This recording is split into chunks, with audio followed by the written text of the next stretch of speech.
Thank you, President Kagame, for joining us here. I just want to tell a little vignette. I think it was about 15 years ago. I'm sort of time challenged, so nobody fact-checked me on this. I was invited to a small little kind of global infrastructure meeting that former Secretary of State Madeleine Albright was involved in, and you basically did whatever Madeleine Albright asked you to do. If she called you, I would say yes, and all of a sudden, with jet lag, ended up in a small room, interesting people, didn't know them, in Istanbul. And so I'm sitting there with this guy, no formality, no suit, not a jacket, not a tie. And I said, "Hey, what do you do?" And he says, "I'm Paul Kagame. I'm president of Rwanda."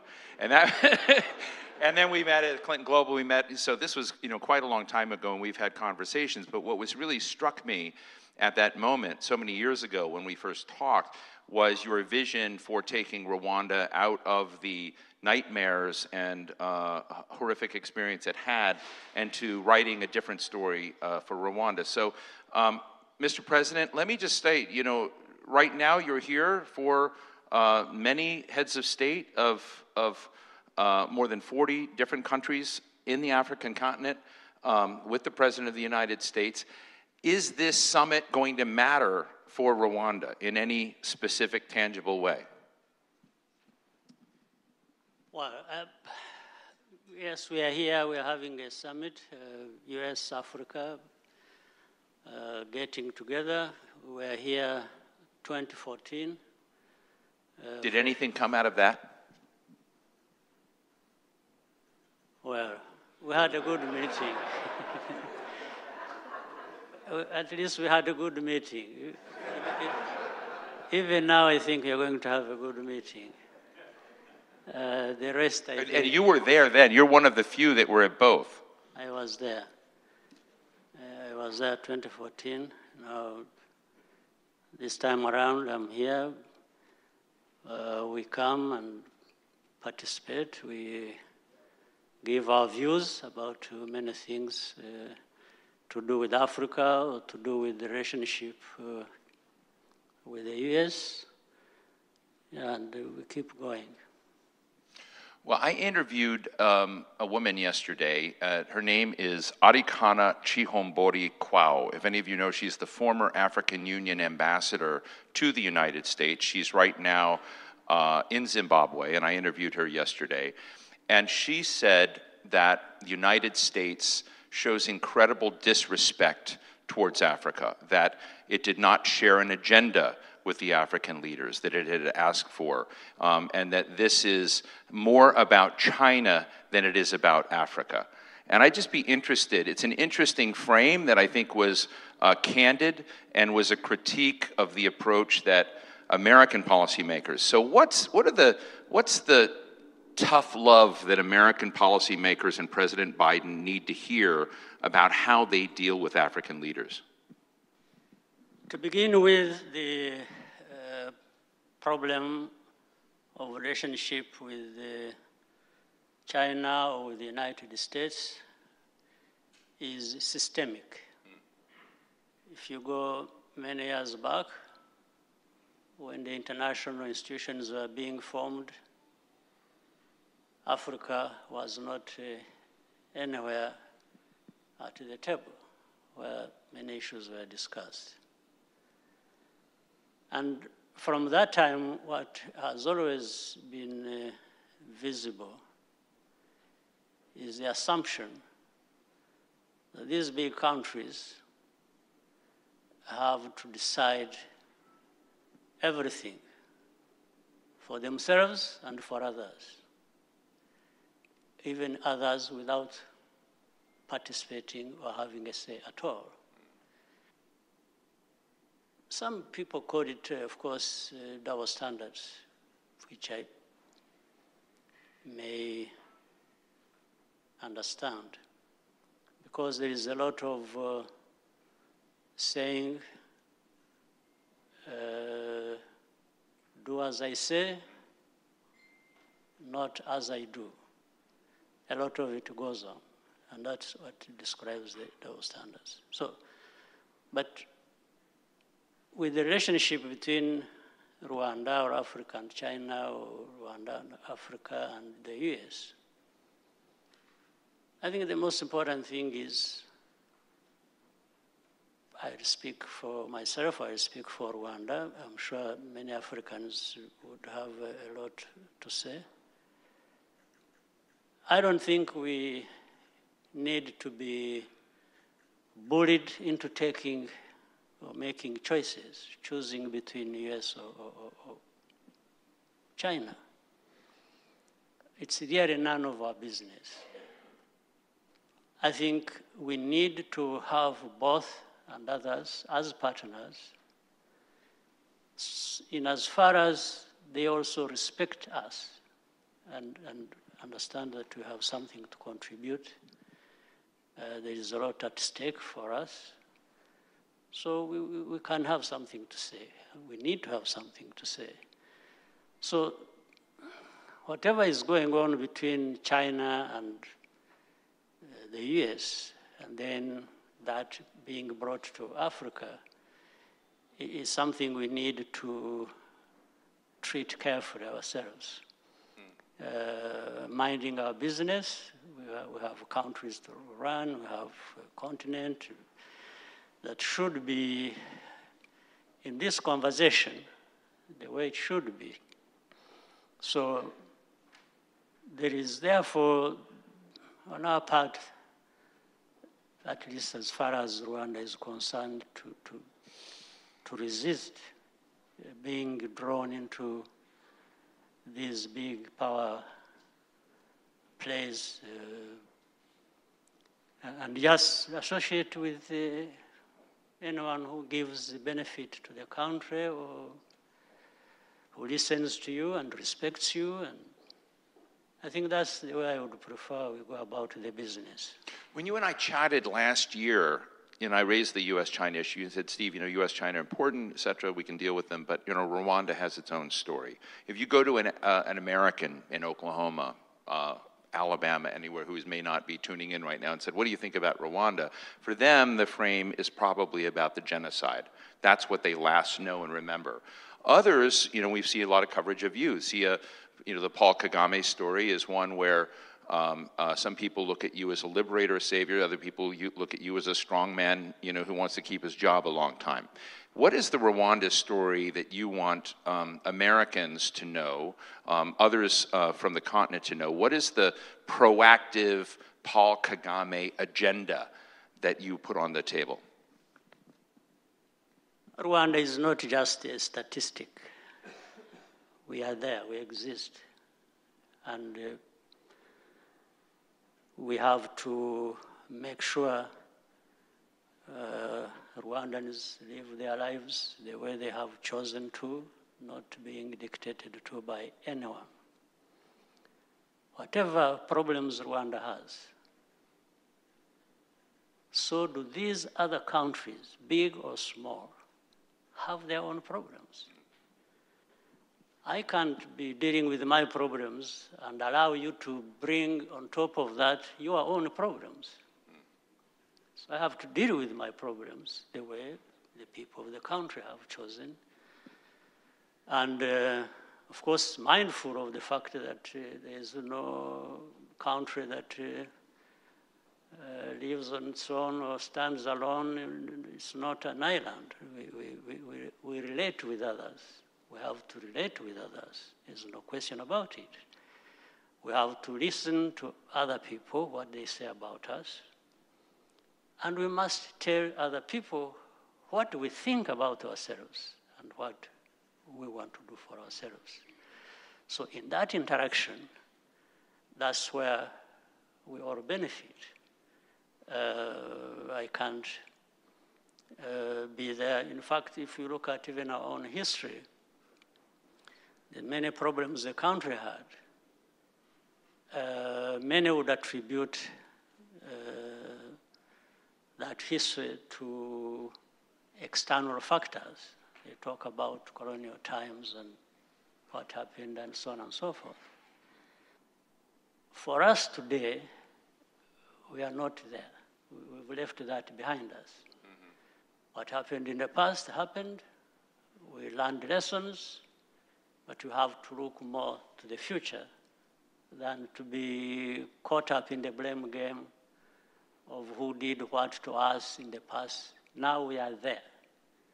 What are you going to do for yourselves is the question. So that's what we concentrate on. We concentrate on saying, whatever happened in the past happened. Have we learned lessons? What do we do for ourselves? So the people you would ask about Rwanda and tell you all kinds of stories. There are different categories of people. There are those who know absolutely nothing about Rwanda, and yet they want to tell you the stories about Rwanda. There are others who know the stories, but they have their own views of how Rwanda should be and so on and so forth. They have their own right to do that. There's another category of those who know. In fact, it is their story. They want to tell it as it is, or they want to do whatever is possible for them to contribute to the well-being of Rwanda, and that's the other category. So we have to steer through all these different categories and views, but the country has to have a direction. And that is the responsibility of the leaders of the country. You know, if I were to, put on the table that there are sort of three angles of a story, right, on Rwanda that I think they would be out there. You might not agree with them, but, one would be a friend of mine that many of us know, Mark Dybel, is in Kigali today for the second big African Summit on Public Health in Kigali. They're launched, you're opening a new biopharmaceutical industrial park and doing a very positive, sort of modern, interesting story. COVID vaccines now being tried in your public health. That's one story. Another story that many Americans know is Paul, we've talked about it before, Paul Rusesabagina, who's very popular in the United States, in prison now in Rwanda, and I think you've been in, potential discussions about him with others like Secretary of State Anthony Blinken, and we classify Paul as a wrongly detained person. There are concerns here. And then there's the third with the conversation with Secretary Blinken that you had last week about the DRC and about Rwanda's activities and concerns that you might be destabilizing the DRC. So those three stories, if you were to do it, my question to you is, why not solve the DRC and the Paul story and have more of the modernization, tech, we're growing our economy? You get defined in different ways in the international community. Why not solve the two and elevate the third? Well, to begin with, there is no guarantee that even if you did what they want you to do, you would actually get those promises you're talking about.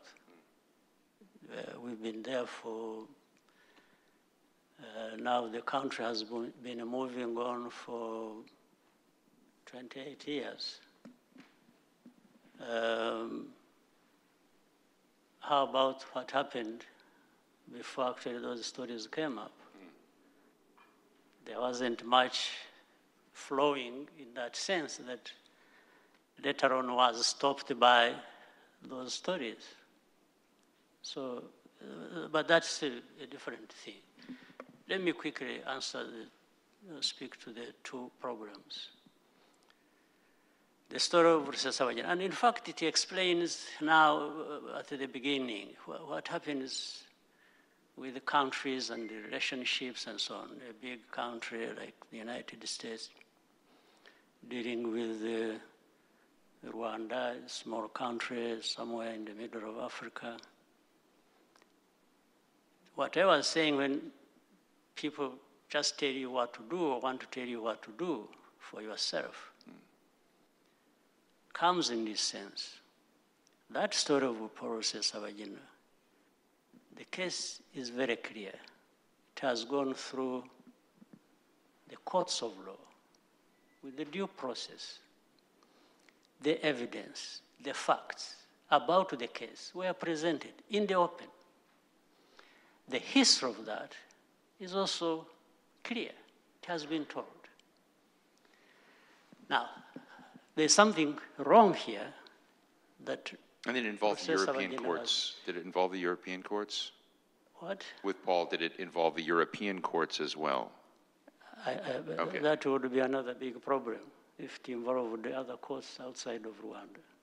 I'm talking about Rwanda in our legitimate right to do what we have to do for ourselves. But he's charged with other 20 people. In other words, there are 21. In fact, all of them found guilty on the basis of that evidence and facts presented before the court. The other 20 are not complaining because some of them admitted what they were involved in, and with Rusesabagina as even at one time their leader. Now, with this situation, somebody comes and says, no, this person is famous, he's a celebrity, you have to, and he's a resident of the United States, so by that, you've got to release this person. And some of us have raised this question and say, okay, we let this one go free. How about the other 20 who have been in the same crime with him and have actually pointed to him as even having been their leader? That's one. So the second aspect to that is, what are we going to have to deal with here? There's a serious case here, but it will be nullified because somebody in the United States is saying so. Well, some people may find that normal. I don't. Rwandans don't.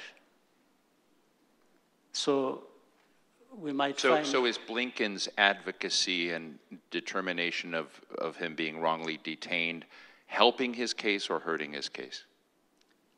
I think from what I have said, you can conclude. Yes. Oh.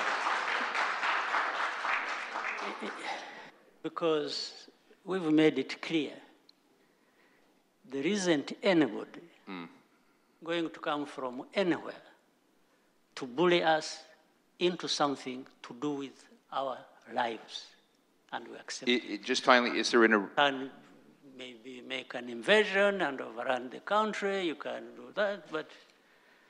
Is there an arrangement with him that would work to, again, I think the tension is, again, to come back to the biopharmaceutical park, to come back to, what Qualcomm and others are doing in the state, to look at, the advancement, the bets you're making on technology. Is there not a path to help check that problem, or is it just going to remain part of the Rwanda picture? But why have this problem isolated? And how about many problems that happen in the country? What happens?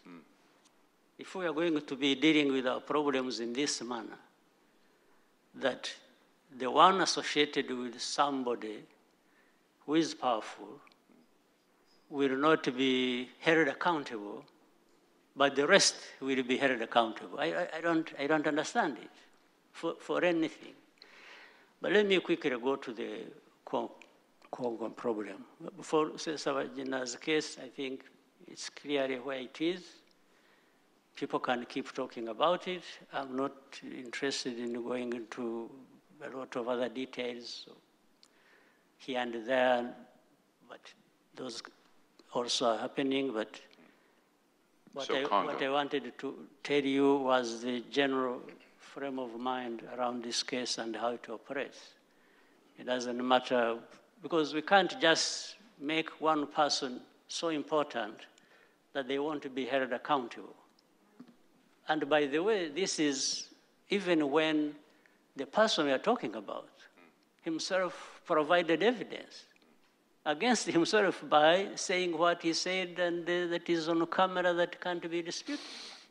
And the responsibility of deaths of people, of Rwandans, if anyone thinks it can just be wished away because of some things, well, we'll see how to deal with that. But let me go to the Congo problems. First, again, I simply try to bring out facts. This Congo problem, the Eastern Congo, where there are over 100 armed groups, local armed groups in Eastern Congo, 100. One of them being the one they call M23, but there are 100. The M23, and there are many refugees. We have about 80,000 refugees in Rwanda from Congo who are associated with this group, meaning they are relatives or whatever. Now, what I want to say clearly, this problem was not created by Rwanda and is not Rwanda's problem. It is Congo's problem. They are the ones that have to deal with it. Now, to say that we can be helpful also, and the region is trying to deal with the matter, the East African region, to which now DRC also has become a member of, that's okay. But it seems the entire responsibility has been put on the shoulders of Rwanda, be it the Congolese leaders and the government, be it the international community, be it everybody is running away from that problem, and they say, this is Rwanda's problem. And we say, no, it's not our problem. For what has produced these armed groups, including the fact that these groups, I said, the refugees in Rwanda and then the M23, are Congolese of Rwandan ethnicity. This is all it is. So if you wanted to hold anybody responsible, then maybe you'd go back to history. When the borders were being drawn and some people were left on the other side of the border and the other became another country. I cannot be responsible for the fact that there are Congolese of Rwandan ethnicity in Congo who are being denied their rights as citizens. That's not my problem. So do you think Secretary Blinken has an incomplete picture or a wrong picture, and has he revised his picture? I really don't know. I'm just stating facts. Anybody who would wish to dispute that is welcome. We can have an argument. I'm just stating the facts. How anybody else is interpreting those facts, they have to produce their own evidence to convince people as to what to believe. So let's discuss the third leg. My friend Mark Dybul, many of you know, was the PEPFAR AIDS ambassador under President Bush, is in Kigali right now, maybe watching, and he's at a major health summit in Rwanda. There are major steps being taken in the public health space. You've created this new park. So tell us about that picture of what Rwanda is investing in by way of new tech and how your future is going to be tied into this new arena. And not just in the biopharmaceutical space. You're doing a lot in the technology sphere, and would love to just hear your vision of whether, not to say it's the same thing, but Southeast Asia, South Korea used to be one of the poorest places in the world, is now one of the richest and is there. Do you have a vision along the lines of what some of the tech tigers did in Asia that is informing what you want Rwanda to be in the African continent? Before I come to that, I've remembered something I should mention here relating to the previous question. Tied with what is happening in Eastern Congo is the FDLR. These are the remnants of the... Say one more time. FDLR, these are remnants of the groups that carried out genocide in Rwanda, who have lived in Eastern Congo for these years. And in this particular case, what is very clear they've been helped by getting arms and fighting alongside government forces. And the government is aware of that, and we have brought it to their attention several times and given them facts again. So there is a mix of the problems that concern us. In fact, this problem, we thought we had resolved it because most of them and their families have been repatriated with the help of the UN, and were being brought back to Rwanda and being reintegrated. But they are the hardliners who stayed behind, and for them, they will not rest until they have either invaded or carried out changes in the country. So the whole mix, therefore, I think gets confused. And when we are telling people this is not, the other problem is not ours, but ours is there, and everybody has ignored it. We want them to think about how to separate the two problems so that we deal with one at a time as it should be dealt with. So I leave it at that, and let me quickly go to the.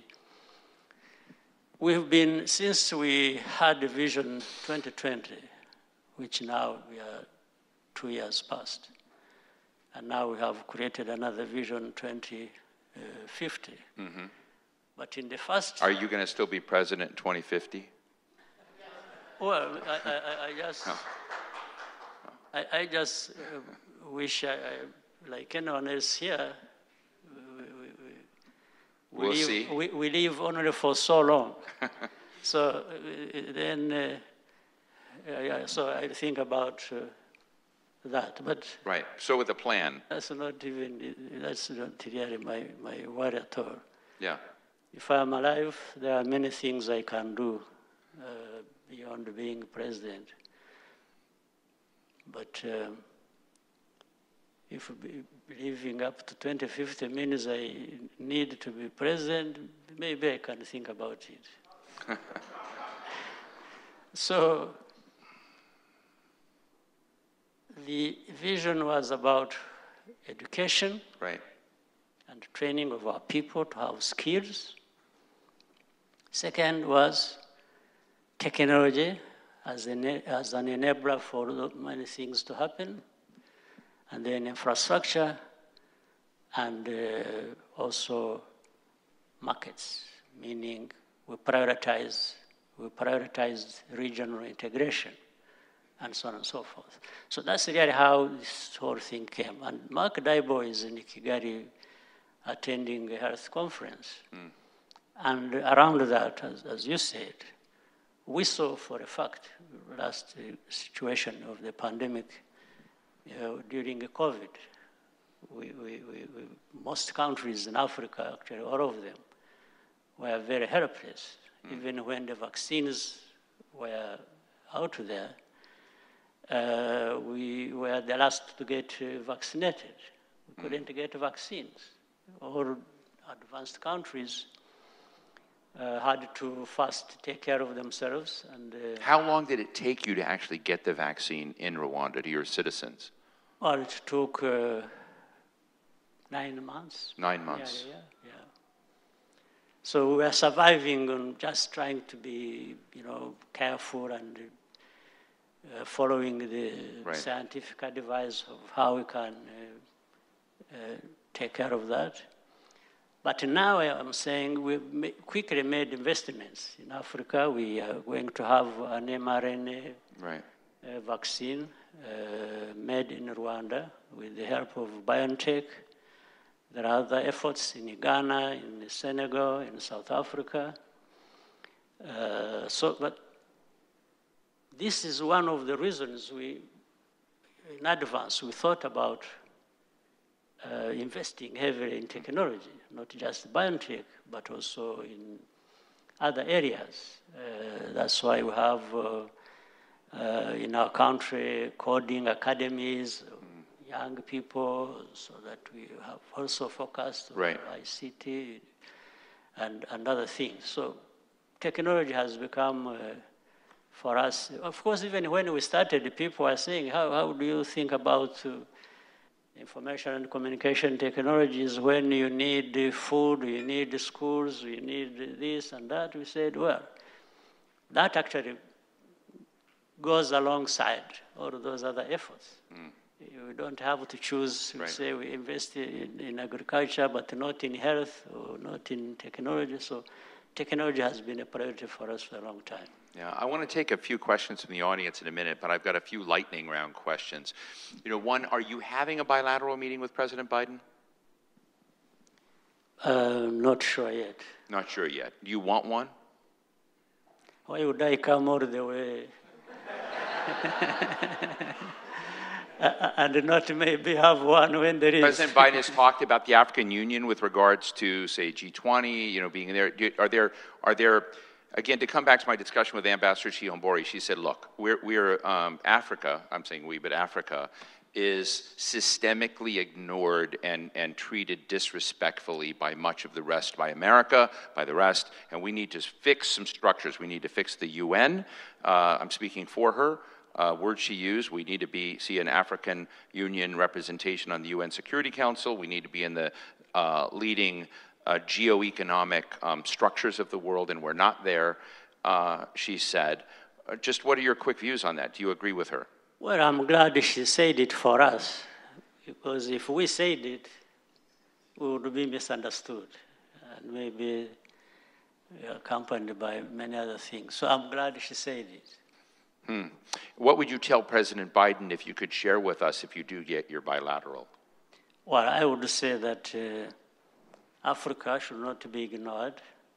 Africa is not just to be seen as a place of problems, because as we have seen even in the recent times, everybody has problems. Yeah. There's not a single country that doesn't have problems. Not a single one. So some problems bigger than others, but everybody has problems. But what I would say is to have an African policy in place that works and can be predictable and people can contribute within and towards that. And finally, right here in the same stage, on Monday, I interviewed Qin Gang, the ambassador of China to the United States, and you know, my intelligence services tell me, my Steve Clements intel, you know, that there's a good chance he'll be named foreign minister of China shortly. He said he would go, if he was in such a position, potentially to Africa. Africa is the bedrock of Chinese foreign policy. I asked him about the Chinese debt trap, the so-called debt trap, and he said there is no debt trap. I think I'm paraphrasing, there's sort of debt opportunities or their financial opportunities. But is there a Chinese that when you look around other states in Africa, maybe with Rwanda, are there problems, even geopolitical problems, in the financing and trade and economic relationship with China that we should be aware of? Well, if there is any debt trap within a country and China, I think we should blame it on both sides. Because if you keep being drawn into a debt that you're not sure how you're going to repay the debt, then you also have a problem as the one who keeps giving you money. But for them, those ones who keep giving you money and knowing that you won't be able to pay, maybe for them it's a plan. In the end, they own everything about you. So that's a problem. But I have to say this, given China's or any other country's investment, say in Africa, China will necessarily find a way to bring their money into Africa because it is simple that there are gaps, and therefore they take advantage of filling those gaps. But my question should go to the other side, whether the United States or Europe or others. Where are there these gaps? Why don't you make the investments? The investments gaps that China takes advantage of, and comes and does whatever they do. So you can't complain about China coming to Africa and doing whatever they are doing,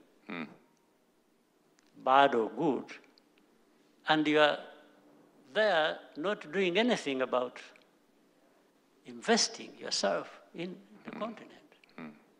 I think this has to be looked at critically, and maybe it will help address most of these. Some people may not go to China if they are having what they need with others.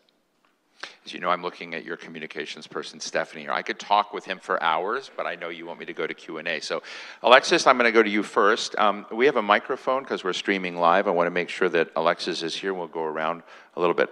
This is Alexis from our team. Alexis? And identify yourself so the world knows. Okay, so my name is Alexis Akwajiram. I am the managing editor for Semaphore Africa. And my question is focused on the relationship with the UK. So I wanted to know, can you share any details about the agreement regarding asylum seekers being processed in Rwanda, the UK asylum seekers? And then as a follow-up to that, have you had any discussions with the new British Prime Minister, Rishi Sunak, on this subject or anything else? Well, I have met Rishi Sunak, the Prime Minister of UK, when you were attending a G20 summit. So that one, can put it aside. The main question of migrants from UK, we have explained. It's not the first of its kind. We have had, it started with, one time we had something like that going with Israel when they were sending people, some migrants, for unclear reason. The second, and which was very important, even more important for me, was what we did in Libya, and still is going on. That was in 2018. The Israeli case was in 2017, and the Libyan one was 2018. We were having thousands of mainly young Africans caught up in the Libyan situation. They had wanted to cross into Europe, and they could not. Others, anyway, were trying and drowning in the Mediterranean. And so they were in prison, and then some people actually went to Libya, and they were being bought and taken as slaves to some other places. So we said, look, in fact, that time what helped, I was the chairman of the African Union in 2018. So I said, you know what? Let's save these young Africans who are dying in their thousands, trying to go to Europe. And by saying, I said, I would start by suggesting that let's find another way of bringing them out of Libya so that they stop dying or being sold as slaves and so on and so forth. Bring them to Rwanda, and we shall call upon these international institutions and others to come and screen them and find a good way of taking them where they want to go. If there are countries in Europe that are ready to accept them, they can therefore go there in another fashion. Or if they want to go back home because they are trapped here in Libya, then still they can be taken back home in another manner.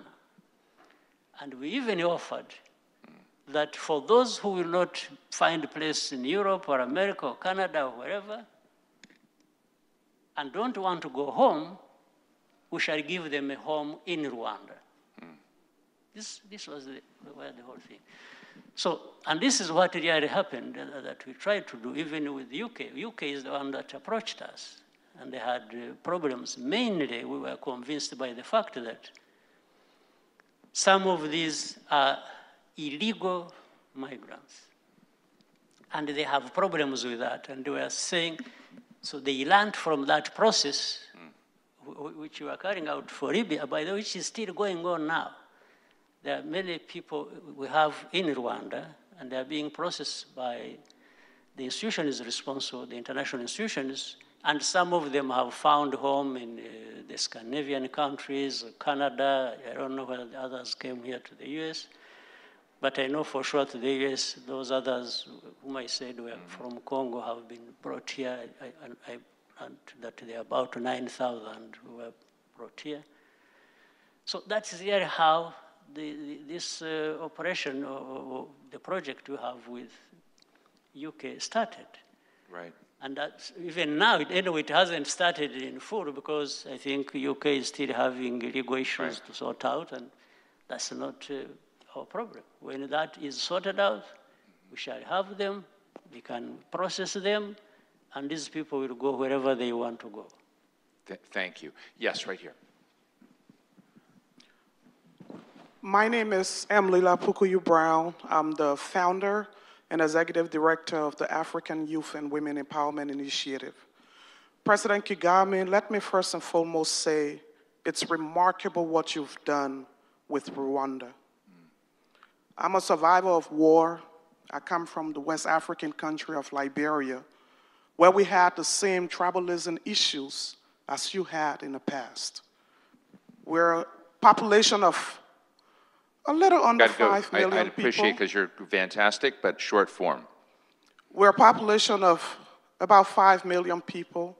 And ever since we recovered from war, 2003, we found it incredibly difficult to recover as a whole. I'd like to know from you, what is it that we need to do as a country, as a government, as a people to ensure that we reach our full potential and enjoy all of the resources that come with us and the leadership that we need. Thank you. Right. In short, I would say any country has leaders, and the first task of leaders in that kind of situation is to try and find a way of, one, building institutions, two, a process where there could be trust between the people and the government, and trust within the population themselves. So it's upon the government, leaders of any country at different levels, to embrace this and have clarity as to how to go about it, but it will succeed in one place and another. But the fact that we have made progress in our case is an example that anybody else can make progress in that situation. Justin, I'm going to him because he's my boss. Justin. Thank you.